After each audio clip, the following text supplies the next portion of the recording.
Autobots, roll out, because tonight we saw Transformers 1, the newest in the Michael Bay chronology, and the first oldest one in the chronology of the Transformers movies, taking place like a million years ago, or whatever number is convenient for when they make some other movie. Connor, what is the plot of Transformers 1? Transformers 1 takes place a billion years ago on the planet Cybertron, and the Transformers are all underground, but they don't transform because they're all miners, which the movie says a lot. The movie says that a lot. But anyways, Optimus Prime and Megatron are best friends, and they're seeking adventure. They go by Pax, Orion Pax, and D, and D's nuts. And they're destined to become star-crossed enemies. But right now they're friends, and they work in the mines as slaves for a guy named Sentinel Prime, who's the leader of Cybertron following the death of all the other primes, which are basically like the leader council of the Transformers. Eventually they decide to enter a race, despite the fact that they can't transform. The only people that can transform are fucking Sentinel Prime's buddies. Everyone else isn't able to. But anyways, somehow this 50 years earlier, it turns out Sentinel Prime killed all the other primes with help of the Quintessons, which are those weird face dudes from the original Transformers movie, but here they're just fucking squids. And this isn't this, even though this takes place in the Transformers movie canon, this is not the same Sentinel Prime who betrayed the Autobots. Yeah, the producer claims this is the same canon, and it is produced by Michael Bay, in fairness. Executive producer, he gets free money for his contributions to Transformers. I don't know. But anyways, they are really shocked by this revelation, but it turns out one of the primes is still alive, like Omega Prime or some shit. Lawrence Fishburne. And he gives them all the ability to transform and says, like, you guys are like getting fucked, bro. Like, you guys could have transformed, but you were all stripped as babies. Apparently every Transformer in the world had been not noticed that as Transformers are made, rather than having their transforming mechanism, it's taken from them. Despite the events of this film having... If it was like 1,000 years ago and they explained like Sentinel Prime like had everybody's mind wiped or something, it makes sense, but whatever. For somehow no one remembers that they're born in the fucking Transformer thing, and when they're baby Transformer infants, they get their shit circumcised. It's a deep message about... it's a deep stance against circumcision. We'll put it that way. It's just like Cut of the Knife and Silent Hill 3, Silent Hill 4. Yeah, I mean, everybody has opinions on circumcision. Some people think it's wrong. Some people don't give a fuck. I don't care. This movie holds a hard stance against it. But anyways, Sentinel Prime is like, yeah, I have all these dudes that follow me. They're like the Seekers from Transformers, which the lore is like that's Starscream and anybody who's a fighter jet. So they're on his team, and then they go underground and they meet Starscream, who's the only Seeker that isn't part of Sentinel Prime's thing, and he's like, we're like a rebellious uprising who's and never done shit. And Soundwave, the guys but that people like. No, it's like a bunch of like G1 Decepticons. It's just like the miners are all a bunch of G1 Autobots. Anyways, all the normal, non-able to transform robot dudes are like, wait, we were manipulated by Sentinel Prime?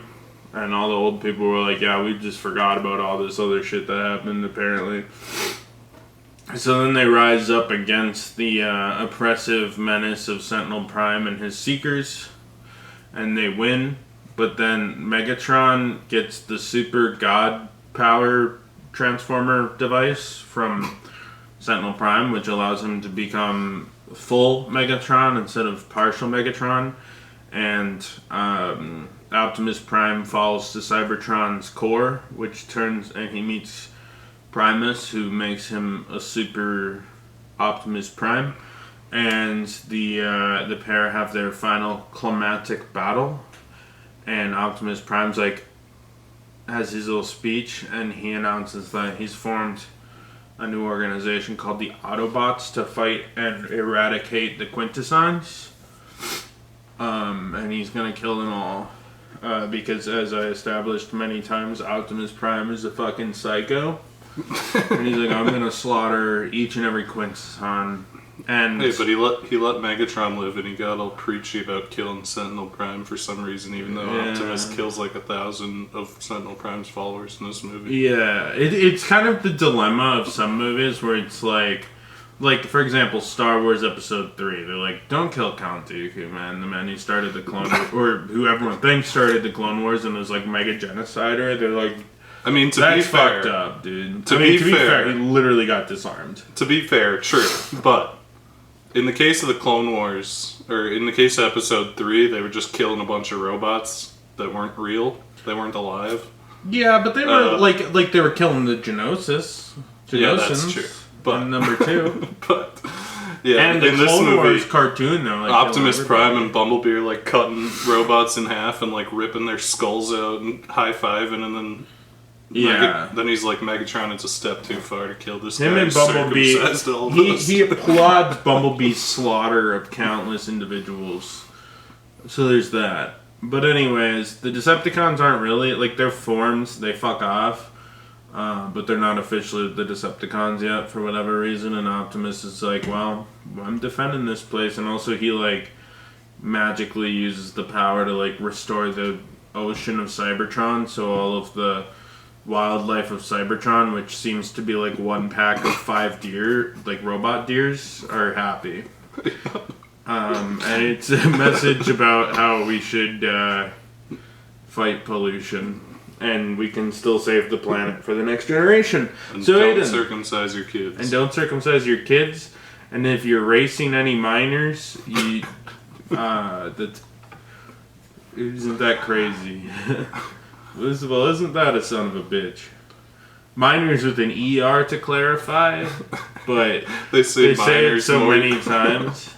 They say minors more times in this movie than a Jeffrey Epstein documentary. They say minors more time in this movie than Diddy at his freak-off parties with 1,000 bottles of baby oil.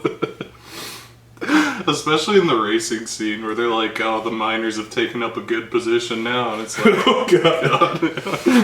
Nobody in a test screening started giggling.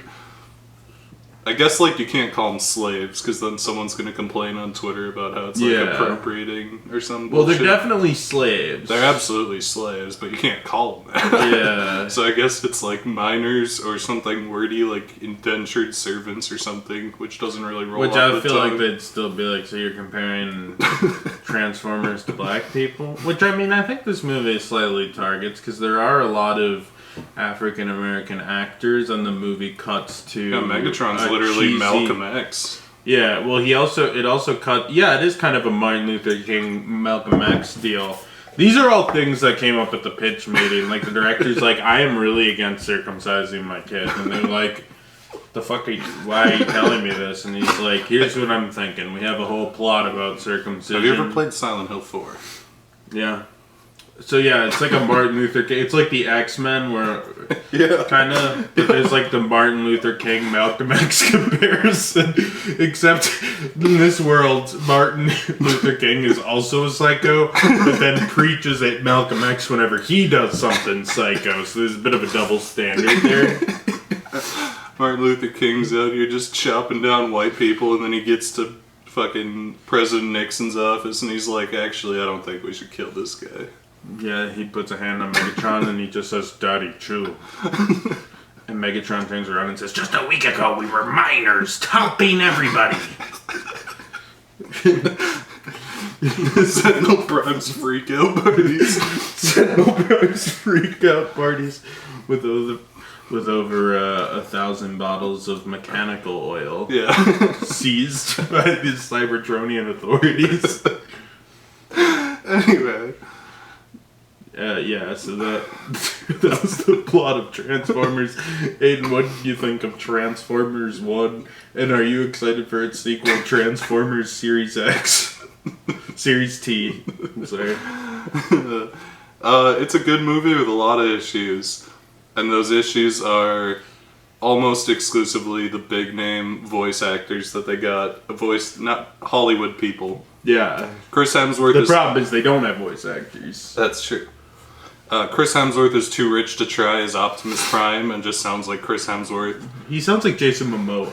He's doing a Jason Momoa thing. Because they're like, can you do like an American accent? Like the Australian thing doesn't really fly. He comes up a little Jason Momoa. Like, just let him do the fucking Australian accent. Fucking Scarlett Johansson is too rich to try. Fucking care less, yeah. Keegan-Michael Key plays Keegan-Michael Key animated character like Toad and Forky from...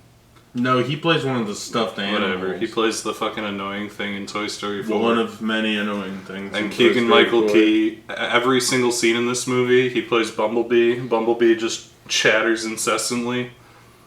And it's awful, just like he was as Toad in Mario and the whatever the hell in Toy Story 4. I haven't seen that movie.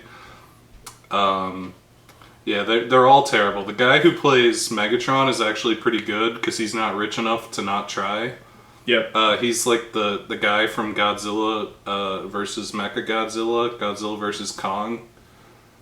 The big African American guy. He's buddies with Millie Bobby Brown. Millie Bobby Brown's bestie, but you know, he's not rich enough that he can't try, and he actually does really good. Right. John Hamm is kind of in the same boat where his career's kind of tanked since he's no longer the handsome 40-year-old dad, and now he's like the kind of older 60-year-old grandpa. And so he does pretty good as Sentinel Prime as well. But a lot of the main cast is pretty insufferable, unfortunately. Yeah. I'm not a big fan of the character designs. I think they're kind of weird looking. I think they're fun. Like, Optimus Prime and Megatron, I think, become fun once they get big. Yeah. I think part of the problem, and I don't understand why they do this, because it's always a mistake, showing Optimus Prime's mouth. I mean, he's one character, they especially. have, like, people lips that are kind of uncanny. Yeah. All of them. But I'm not a huge fan of the character designs, except for, like, maybe Lawrence Fishburne's character, who's just, like, this big, kind of old, hunched-over robot. But for what it is, like, it looks really good. The action scenes are well shot and choreographed. It's, like, all the action scenes, the race scene. There's a lot of fun action going on, and, like, clearly a lot of effort and money went into making Cybertron look really interesting, unique. There's a lot of stuff visually that works. The plot's pretty predictable, but it's a Transformers movie for 8-year-olds, so I'm not really gonna knock it on that. Like, I knew that Sentinel Prime was evil from the second I saw him, and not just because Sentinel Prime being evil is the twist in, like, Transformers stories. a million Transformers stories, because he's, like, the fallen idol guy. Well, he's a good guy in G1, and then I guess, like, Michael Bay's like, what if he was evil? And I don't think it was even Michael Bay, because I think he also, like, betrays the Autobots in, like, those weird 2000s CGI cartoons, like Armada and stuff. I'm pretty sure he also comes a traitor in one of those or something. I don't remember Armada and shit. I just... Yeah, but even without the context, it's pretty obvious that Sentinel Prime is, like, evil from pretty quick. But if you're 8, you're not going to notice that, and this movie's made for babies, so... the whole twist and stuff is made for minors, not like Optimus Prime, but children. Yeah. It's a little predictable, but I think it's, like, a really well-constructed movie as far as it goes. The voice acting is an issue. They need to stop... just hire voice actors. You can just get the TV guys... They know how to voice act, they know how to do all this. You don't need to put Chris Hemsworth on the poster for people to see the fucking robot movie. Right. It's not that complicated. They did Peter Cullen in kind of the higher brow, like, fucking movies, and he's done it in most of the fucking animated series at this point. Like, although, admittedly, if you're going to stunt cast, I liked Steve Buscemi as Starscream. I thought that was fun. Yeah. All the rest of the big name actors, but Steve Buscemi just goes balls out and everything because he's weird looking and Yeah, but has Steve to. Buscemi is like Willem Dafoe, where he doesn't have to give a shit, but He does anyway. He'll be put in the worst fucking shit Yeah, and the best fucking shit and give it equal effort. he's definitely got that like Scarlett Willem Dafoe Johansson energy. and Chris Hemsworth have like the same like I'm too good for the material vibe, but they offered me $10 million to spend 4 hours recording my voice lines. Yeah, Steve Buscemi and Millie Bobby Brown's friend from the fucking Godzilla movie do not have that kind of money. I'm sure, like Steve Buscemi, I'm sure is I don't super think he's like Scarlett Johansson or Chris Hemsworth rich, just because they've made enough Steve money. Buscemi's a workman. He puts effort into everything. Yeah, Chris Hemsworth, I feel like might have given a shit, but he's also just kind of a bad actor. Yeah, But he's very elevated by handsome. the fact that he's in Marvel. Yeah, I mean, when you don't have his looks, when you can't look at his and rippling it abs. kind of this movie, like whenever Chris Hemsworth talked as Optimus Prime, it reminded me of Lightyear, and I was like, he did Lightyear, and then I was like, no, that's Chris Evans. Same fucking shit. It's got same the fucking same vibe shit. as Chiseled, Lightyear. handsome man. Yeah. Doesn't give a fuck, but got hired for this animated movie because of his name. Pretty much. I think if they had just gone with actual voice actors, this movie would have been a lot stronger, just because you would have had better performances out of people who gave a shit and actually did this kind of stuff for a living. Yeah. But for what it's worth, it's a good movie. It's good and a little predictable, but fun action, very, very beautiful, like backgrounds and environments, creative action. I got no complaints outside of the big actors, really. Especially Keegan-Michael Key. The Keegan-Michael Key never shuts up gimmick is exhausting, and they need to quit. Connor, what'd you think of Transformers 1? I think Paramount needed to take a page, or maybe just get a better creative team. But I think they needed to take a page out of Spider-Verse's book, because it's just the ideal version of this in a lot of ways. And that's the same with a lot. And you got things like last year's Ninja Turtles, which largely ripped off Spider-Verse, which is half the reason that movie was more tolerable. But one thing I like about Spider-Verse is nobody in it is famous except Haley Steinfeld as Gwen Stacy, but she's not distinct enough to... She also takes her acting seriously enough, and I don't think they tried to like poster her, so to speak. I don't think. Yeah. I think they just actually like kind of picked her, and she doesn't sound like Haley Steinfeld isn't like, it's not like throwing Gilbert Gottfried or somebody in the movie. The problem, Haley Steinfeld also did an impressive job with her voice acting as Spider-Gwen. Yeah. Where in Chris Hemsworth and Scarlett Johansson, They sound for like a minute, themselves. I forgot they were Chris Hemsworth and Scarlett Johansson. And then when I remembered, I said, that's why it's so shitty. Because the voice acting's genuinely incredibly subpar. But Paramount wanted something to push because they wanted Chris Hemsworth and Scarlett Johansson on press tours primarily. Yeah, you need They them wanted on the them red as carpet them events. as advertisement more than anything. Because, like, the Daily Mail today was, like, loaded with, between all the stories about the Diddler, there was like a big article about how Scarlett Johansson dressed up for the Transformers carpet and whatever bullshit. That's why she's in the movie. It's 'cause... Right. I don't think Scarlett Johansson sat at her house and said, you know, a franchise I'm really passionate about is Transformers, and more specifically, I want to play Alita 1, who was RC's buddy who might have had 3 voice lines in the whole of the original cartoon series. And her agent said, I can maybe make that happen. That's not how that went. It was, you need to record this audio. Scarlett Johansson says, you have 4 hours. And then they said, and you have to show up to the red carpet shit. I mean, it's no different than them making like an appearance at the Emmys or something. They just made $10 million. So out the gate, that was a major problem. And the other thing that I think they should take from Spider-Verse is, like, It's okay to have goofy characters like Spider-Ham, but you either have to use them very sparingly or have them have an anchor in the stakes of the drama. Like Bumblebee is basically the lowest level slave in the fucking deep mines of fucking Cybertron. Whose only friends are inanimate objects. He's jailed for some kind of political crime, and there's no reflection on his part at all. He's just the talking guy. He's like Claptrap in that Borderlands movie. He just makes like constant memes, and it's like that defies the point. The plot is pretty predictable, which is fine. It is made for 7-year-olds.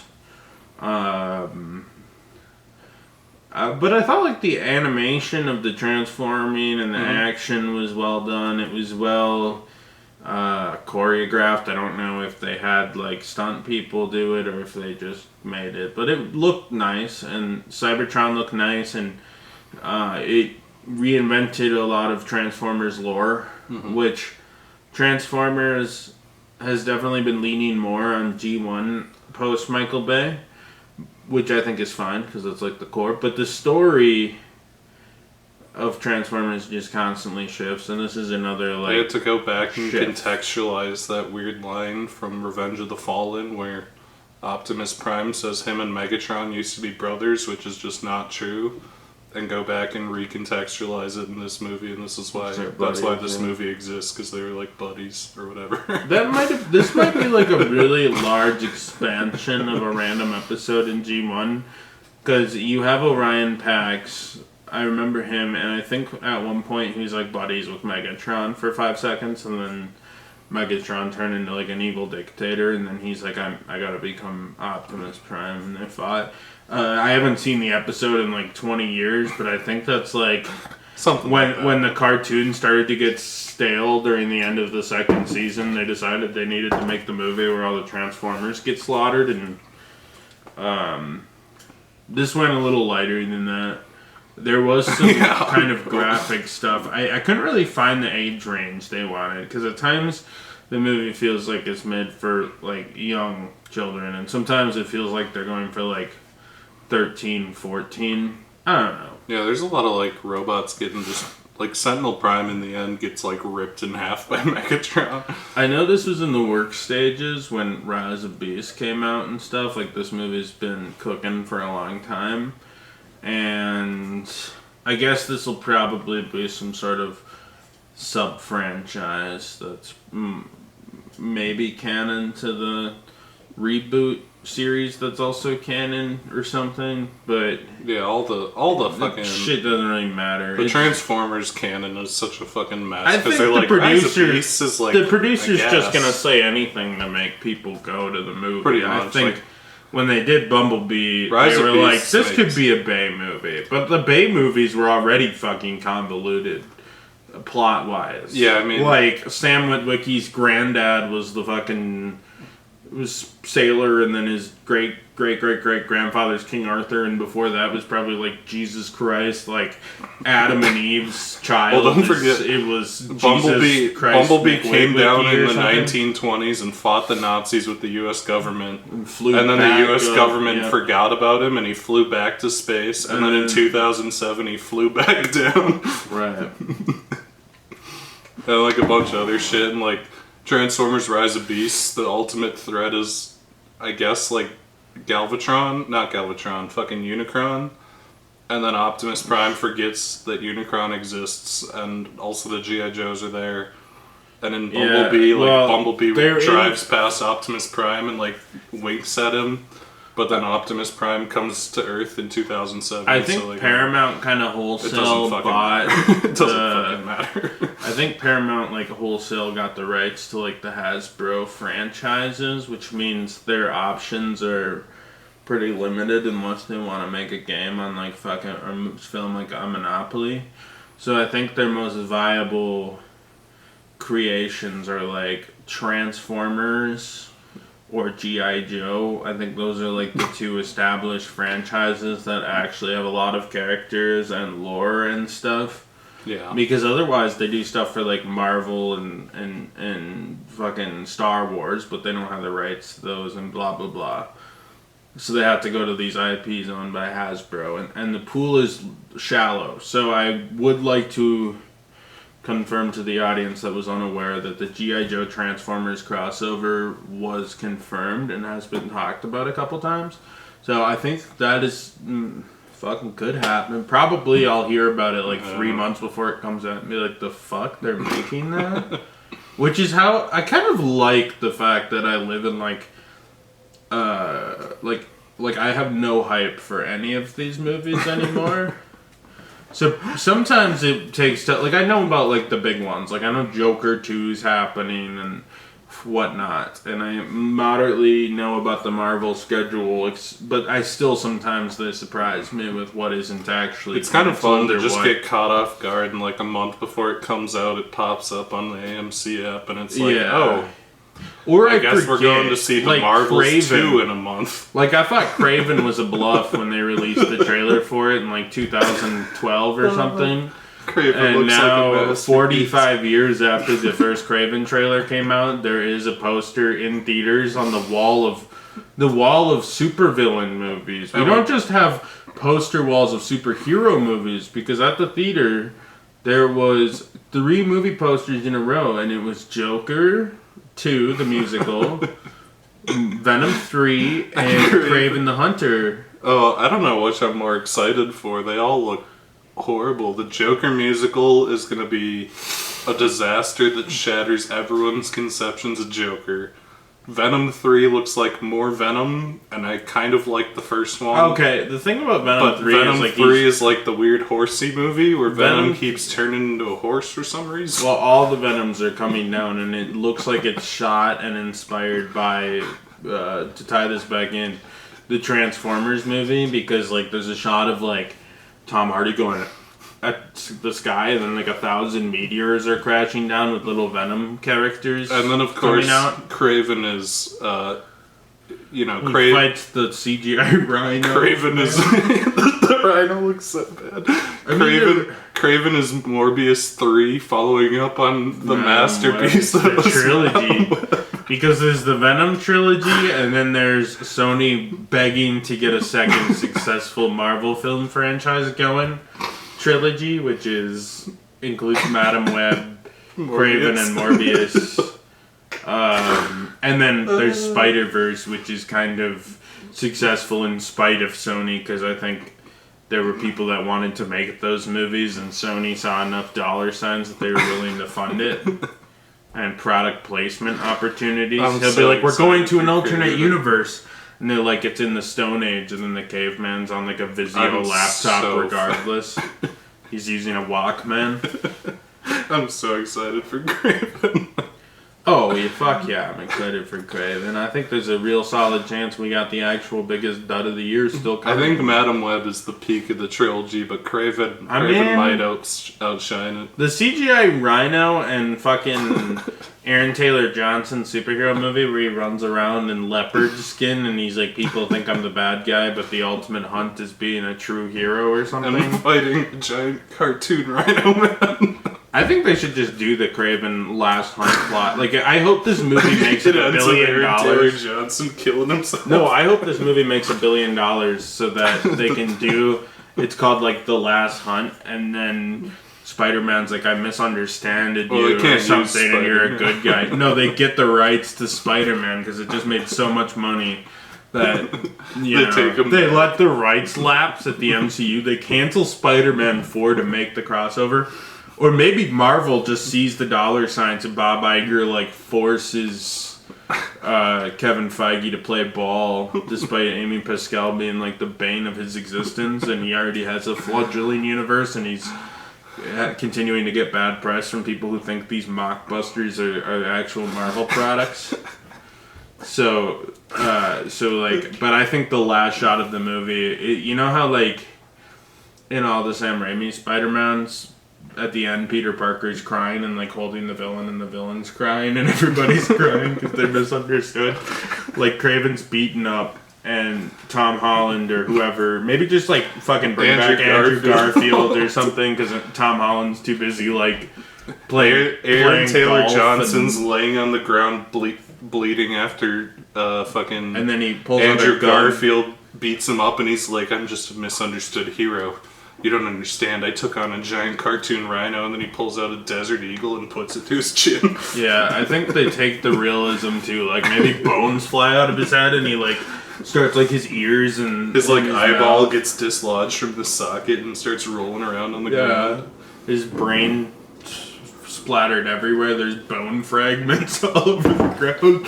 Spider-Man's completely speechless. He's traumatized. It's the most realistic death scene of all time.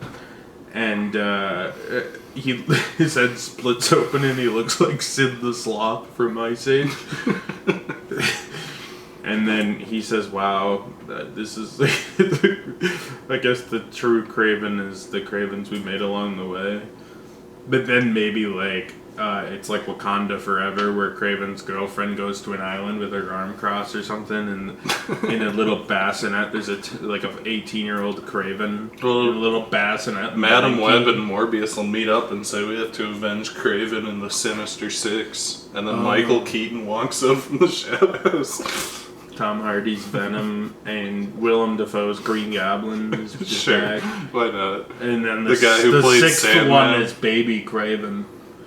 Who at the end of the Spider-Man X Sinister Six film also kills himself. Sony's like, this is integral to the Kraven plot. Yeah. Yeah. But anyway, What if Transformers- what if Spider-Man needs to blend in Africa or something, and he says the hunter becomes the hunted, and then you know how Sony really likes to give him different suits so that he can. What if he had like his own like leopard skin Spider-Man suit? Made out of poached leopard cubs because it makes for the softest material. I just hope Kraven's like a real life Spider-Man's like, going around and he like web zips two baby tigers and he's like boom, boom. Yeah, no, Smacking I them hope. together. I know like the plot's probably gonna be like Kraven fights poachers and shit but like the real character of Kraven, like his whole thing is he's like an exotic hunt would be like to fucking like just kill the most endangered fucking animal and just gut the fucking thing.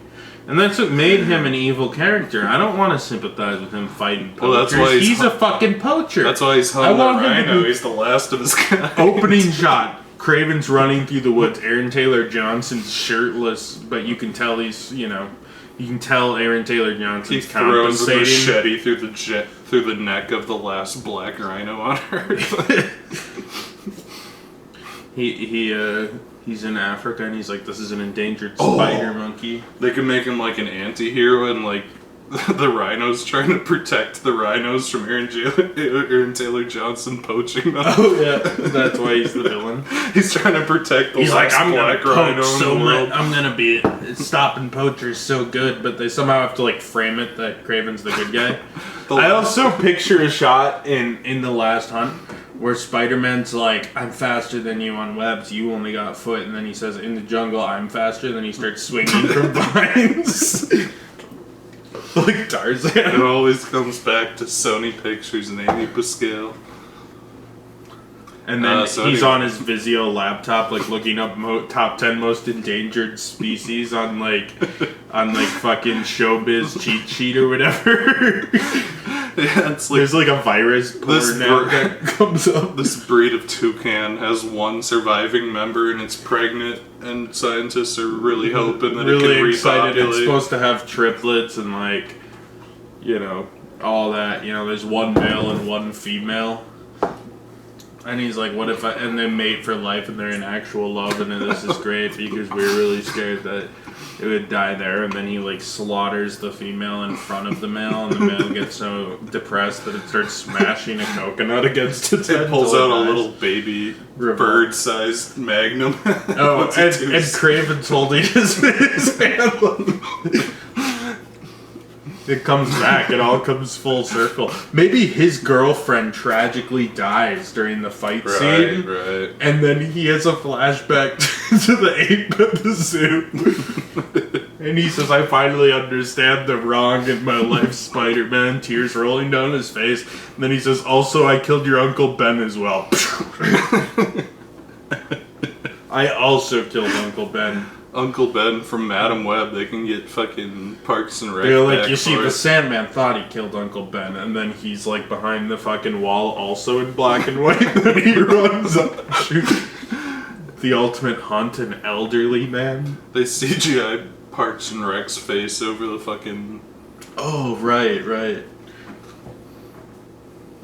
I think they should keep up the running gag from Madam Web where every time Peter's about to say his name, like a fucking balloon pops or like a fucking rhino farts or something. Well, I like how they get around the He's fact like, that I'm Peter.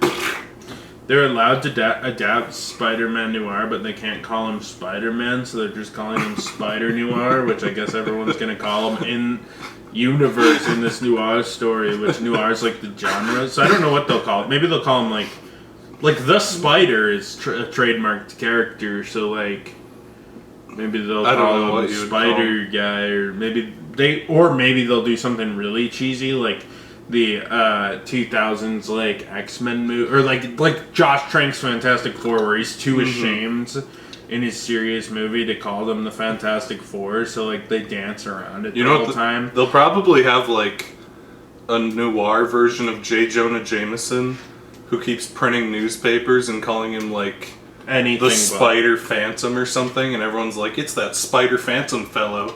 And every time Nick Cage tries to explain, he's like, I prefer Spider-Man. But then right before he says man, like a fucking rhino will fart or something.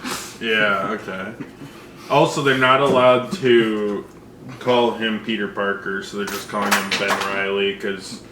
I guess, like, I get it. The clone guy, I get it, yeah. No, I mean, you gotta call him something. Yeah, I know, I'm just saying. They could do what Madam Web did. Every time he's about to say his name, a rhino farts or something. I like how Marvel conned Sony out of the only main character, which was probably ultimately a punishment to the MCU, because now Sony can't even lean on the Spider-Man IP. They have to really hoof it and try it themselves. I like how the MCU's not even doing anything with Spider-Man. There hasn't been a Spider-Man movie in like 6 years, and they have no idea what to do with it, because they just made Spider-Man into Iron Man Jr., and they're like, what do we do with him? And like the last movie implied that they were just going to do a big reset, but like, how do you take it back? You can't just go from like fucking Spider-Man 3 where he's like going to like Avengers Endgame where he's like going to space and fighting Thanos, and then be like, oh yeah, now he's going to like stop a bank robbery or something, or like fucking some guy stole an old lady's purse and he's going to like throw webs at her. And what'll you do, you know? I don't know what you do. Maybe he'll fight like one of the really good villains, like Joe Smith. Who haven't they used at this point? Like Steve Ditko's final created villain, Joe Smith. They've blown through all the good ones. Yeah, you can't do Green Goblin again without Willem Dafoe. that was kind of the problem. Is like, oh, you can't like you can't take the mystery angle on who Green Goblin. They're probably gonna do Hobgoblin, and like it's a big mystery to everybody but the comic book readers, and they're gonna put that one guy who plays Ned on Ozempic so he can play the Hobgoblin. They're gonna put him on Ozempic and make him ripped, and he's like, yeah, I actually got ripped independently, and it was not steroids, and he looks all fucking weird and bubbly. You know, and puffy, speaking of Transformers 1, you didn't see the movie, but I saw the fucking tarot card horror movie last year. Oh. And Ned is in that movie. And he acts like Chris Hemsworth in the Transformers movie, where he acts like he's too good to be there. It's really funny. Spider-Man's sidekick getting too big for his britches. Well, yeah, he's also like him, and I kind of liked that. Paramount Plus hired him and the blonde girl from the Spider-Man Homecoming movies to make like some teen movie, but like they were able to pull off Teenagers in like 2017, and that blonde girl looks like she's 12 still, but he looks like he's like a 42-year-old man at this point. Like, yeah, 9 years ago when they were cast, sure, they were a little old to play teenagers, but they could pass it. So in like Paramount Plus, like adaptation of like Ned's Declassified School Survival Guide. We also need to start watching The Penguin. Yeah. Anyway, Transformers. Anyways, that The was movie we were supposed to be talking about instead of Sony again. So, to round out why I went on a prolonged, like, almost 15-minute discussion on Sony Pictures, is that I think Transformers 1 was alright. Aiden, would you recommend Transformers 1? Yeah. I got a lot of hang-ups with the voice acting, but I think it's a good movie, especially for, like, kids are gonna have fun with it. I think it might be a little bit edgy for younger kids, but, like, early teens, like 9 to 13-ish, probably pretty perfect for. They're not going to care if it's a little cliche and predictable. The action stuff is really good. It looks really nice. I wish that they would have just gotten real voice actors, but that's my only major hang-up. I think it's decent fun. And, you know, hopefully I wouldn't mind seeing another if it comes to that. Preferably they would drop Keegan-Michael Key, but other than that, it is pretty neat. So Connor, would you recommend Transformers 1? I think Transformers fans and children will get a kick out of it. So if you have kids, yeah. And if you are a Transformers fan, probably. I am something of a Transformers connoisseur myself. It's not my favorite franchise, and a lot of the media is not great. But I enjoy the franchise despite that, and I think it's one of the better cinematic efforts that, at least over the Michael Bay movies, is actually except for Transformers made 4. for kids. No, I mean Transformers 4 is the best as made one. for kids. Yeah. Like made for the target audience of like, because like Michael Bay did not make his movie with the I want to sell a bunch of toys in mind. The Michael it was Bay almost consequential. The Michael Bay movies are made for horny 15-year-olds. Yep. And the original movie was a horrible misjudgment that is unequivocally depressing and weird, and no kid would ever like it because it's so fucking... But every kid liked that movie in 2007. No, by the first movie, I mean the original 1987 or whatever. Oh yeah, that's movie a fucking depressing mess. It's a. They were not thinking about kids when they made that. They were like, that shit was weird. Optimus Prime's getting shot in the back of the head. Bumblebee's gonna get eaten by evil bug monsters. Optimus Prime is gonna die and then shrivel up and turn gray. While everybody fucking cries after every other character you got to know in this franchise is brutally slaughtered. The original movie is is probably the most poorly judged children's movie. I have to admit though, like if I watched the show as a kid and then went in the theater, color me fucking surprised. It would definitely leave an impact when Optimus Prime turns into a fucking wrinkly gray corpse and gets shot in the face and dies. Yeah. And like Bumblebee gets eaten by the fucking Insecticons and like torn apart brutally and sprays oil all Orson over. Welles was drinking more during his performance as Unicron than Chris Hemsworth as Optimus Prime in this movie. He gave a fuck less. He's the original Transformers famous guy, washed up stunt cast that didn't want to fucking be there. And I think Chris Hemsworth and Scarlett Johansson are just carrying the torch for Orson Welles. I like how Orson Welles, like on his deathbed, was like, Transformers is the fucking stupidest shit I've ever done. Can you like delete that movie or something? What the fuck do you mean home video? I signed a contract that this couldn't be put back in theaters till after my death in 3 weeks.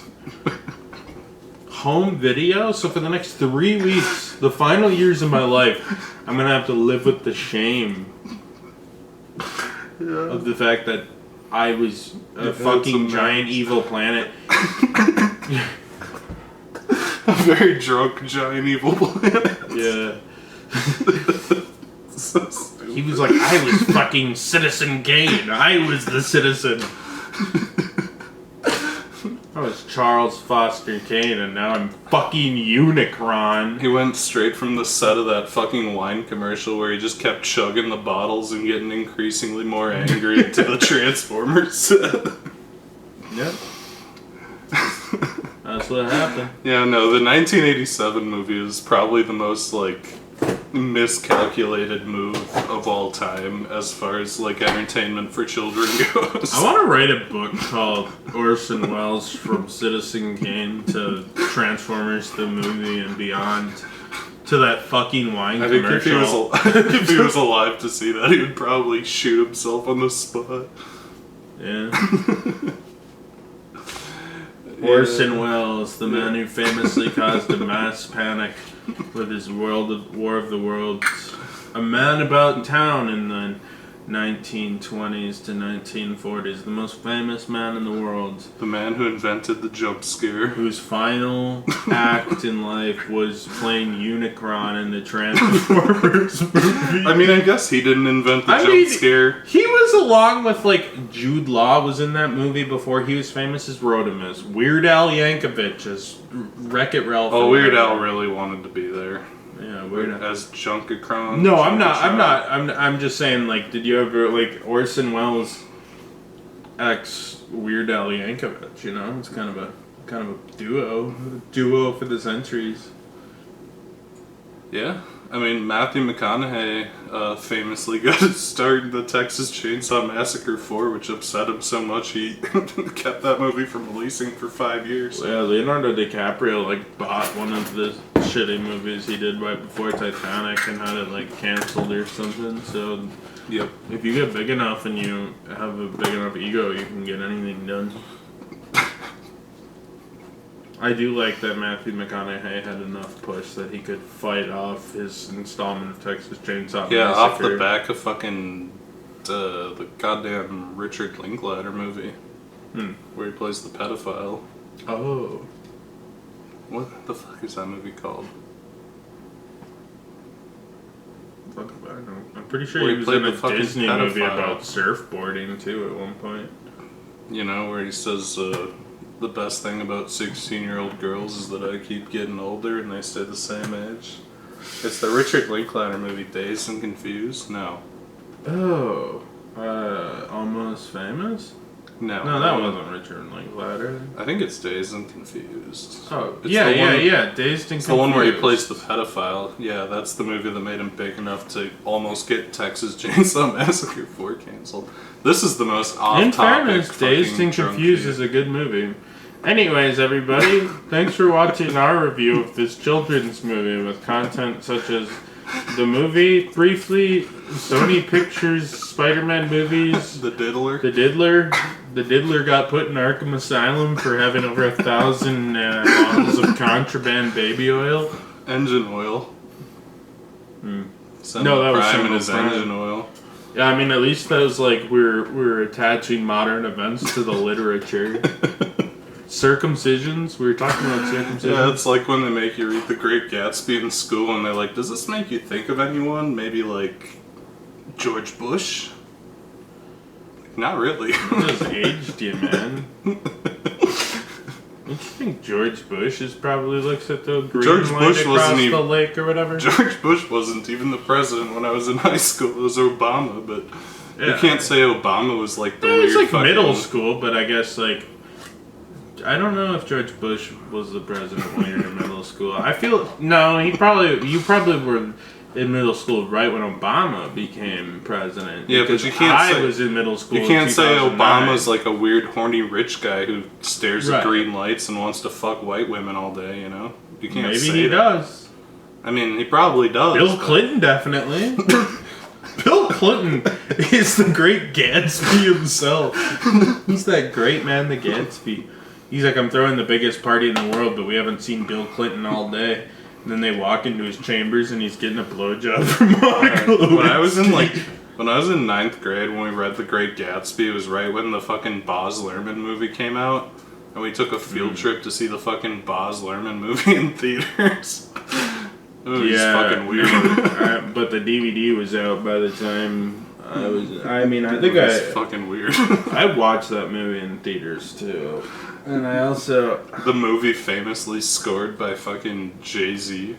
Yeah, no. With like a bunch of songs from Watch. I do respect the fact that they're like, we just could not possibly... People wouldn't like jazz. We need to play rap because it's basically people don't jazz like jazz, for the new, so like interpretively, like we're making like a period piece as accurate as possible. Except for the rap music. I don't know how... Leonardo DiCaprio turns on his record player and then Brothers in Paris starts playing. Baz Luhrmann's next film, Elvis, should have done that too. Where Elvis gets on stage and he's like, does anybody want to get jigger with me? Ball so hard, motherfuckers wanna climb. Yeah. They got Lana Del Rey in that movie too, though. Did you see Lana Del Rey on the Daily Mail? It started banging like some fucking like toothless crackhead as a stunt? Yes, Just a PR stunt? Yes, I did. I like how her PR stunts is like, I'm a normal girl, and they're like, you're gonna have to like get I'm a dry. normal chick, and I'm gonna start banging out Cletus. Cletus. She's like, yeah, my boyfriend, he is addicted to crack, and he is inbred, but... He works at the Walmart. Yeah, no, I cannot believe this stunt. I cannot believe this stunt. I mean, Taylor Swift had to cancel her plans to break up with Travis Kelce because the fucking it contract could still got happen. leaked. Let's see what happens September 27th. But I think it'll get delayed like 2 Well, they weeks. gotta delay it because if they cancel it, then it proves the fucking thing right, and then that looks bad for everyone. So they gotta keep it going another like 2 months. Yeah, they gotta keep it running for a while. I like all the Daily Mail articles. I think they'll like quietly Taylor do it. I think they're gonna have to wait out the NBA season now because I think the plan was to have kind of like the redemption arc for both her and Travis separately. So I think they're gonna have to wait another year until the next NBA season. I like all the Daily Mail articles about like they're like Taylor Swift and Travis Kelce passionately make out, and she's like kissing him on like the cheek, like right here next to his lips, because she doesn't want to kiss him. And they're so passionately in love, and definitely it's not a fake relationship for the NFL storyline where they rigged the game so that the fucking Chiefs could win. Bowl. Well, they're like, fuck, now Travis is gonna have to win 2 consecutive Super Bowls. Or he could go through a villain arc. Maybe he becomes vengeful after he makes it to the Super Bowl this year and loses by 1 field goal. You know? I also like the manufacturing. You're like, whoa, story Travis where, Kelce caught the ball. Travis Kelce did an interview, and he's like, Taylor Swift is like drafting up the plays for the Chiefs now. She's like a fucking super genius at football. She's like the fucking goddamn Sherlock Professor Holmes Xavier. of football. She goes into the big fucking satellite dome strapped in a wheelchair, and she's like thinking of. She actually called every play that won us the Super Bowl last year. It's fucking wild. Like, yeah, that's the dumbest storyline I've ever seen. This video's a fucking disaster. I also got a lot drunker than I expected. I'm not even drunk. We just got on a lot of tangents. This video's a fucking People are gonna be like, disaster. they talked about Transformers 1 for almost a fucking hour? Because I think we keep a lot of this in. I think this is gold. Why would I cut anything?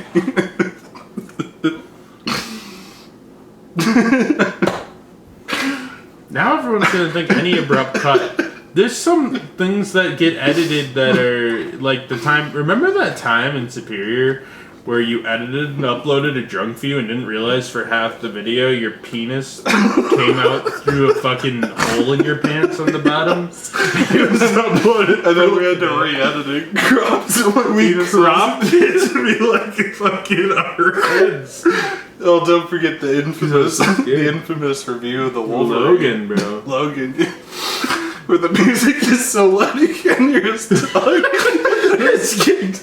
I also remember it's Ice Cube's Gangster Rap. You knew it. The fucking instrumental. I think I was up for 2 weeks, and then Wolfie commented on it, and he's like, I can't hear it. And I looked at it, and I'd already deleted the project files, and I was like, oh, well, yeah. Lost What am I going to episode. do about it? Well, it was unlisted for a while, and I just think it's funny now, so I'm pretty sure it's not even unlisted anymore. I think we just have it up in case anyone wants to know our true and honest truths about... Maybe we could use AI today to try to decipher. It'll sound like tin cans or something. I mean, I think we just sucked the movie off for 30 minutes, and then Gangster Rap made me do it. But yeah, Ice Cube really plays really loud. Gangster Rap made me do it. Logan's really good. Yeah, we were really good video makers back in the day. Still are, baby. Still are. Really exception production value. Nowadays, we can't compare. Nowadays, we have a slightly better camera because during Solo a Star Wars story, we wrapped up the video and I was trying to take it off the tripod and I got so drunk it slipped out of my hands, and when I tried to save it, I instinctually lifted my foot up and pelted it against the concrete wall of the superior basement with my foot, and I was like, it'll probably turn on, and it did not. So we also have slightly better mics, I guess. Yeah. Actually, they're pretty significantly better than the the editing's also a lot less schizophrenic because I know how to edit movie clips now to not get in trouble and like refute things. We cut out. Back in the day, it'd be like we're mirroring something upside down, throwing color filters over it, putting picture borders so that we can play 5 undeterminable seconds of Rogue One: A Star Wars Story. Cut out the 1.5-minute long vape compilations that started every video. Yeah, there were a lot of vaping. I would hit bongs during the video. We still neck a bottle of vodka in our videos. That's never changed. Yeah, but that's a lot less... We've never learned how to use shot glasses, but it's more on brand with the video. This is just for the video for show that we neck the bottle, not laziness, and just how we do it. That's how we do it. Those shot glasses in the background are decorative. Yeah, that's called home fucking decor. Right there. The Crystal Skull shot glasses that we got in a fucking Christmas pack of Crystal Skull vodka. Yep. They're decorative. One hand on the 175 of vodka, then switch over to the Deadpool Wolverine large AMC cup. Anyways, that was our review of Transformers. If Aiden cut, I don't think Aiden should cut this down. I think I'm not gonna. We talked about a lot of necessary things. We talked for a long time. I don't think we've hit an hour in a Drunkview in a long time. It's been a while. I guess we should just push the last 40 seconds. The Mickey 17 trailer looks good. I like Bong Joon-ho. I like Robert Pattinson. Looks fun. Mm-hmm. We got Joker next week, or is Joker in 2 weeks? It's in 2 weeks. Next week we have something. Joker Megaopolis next week, actually. Oh, Megaopolis is going to be something. It's going to be like 5 fucking hours long. Even Patrick Williams couldn't defend that movie, so... We missed out on... We missed Killer's Kevin Game. Smith and Killer's Game. Which Killer's Game, I'm so sick of John Wick clones. I might still see Killer's Game after work one day, because I don't have a lot going on in my life. Maybe I'll see Killer's Game if it's still in I'm theaters. fucking sick of the fucking Mantis. I'm sick of her.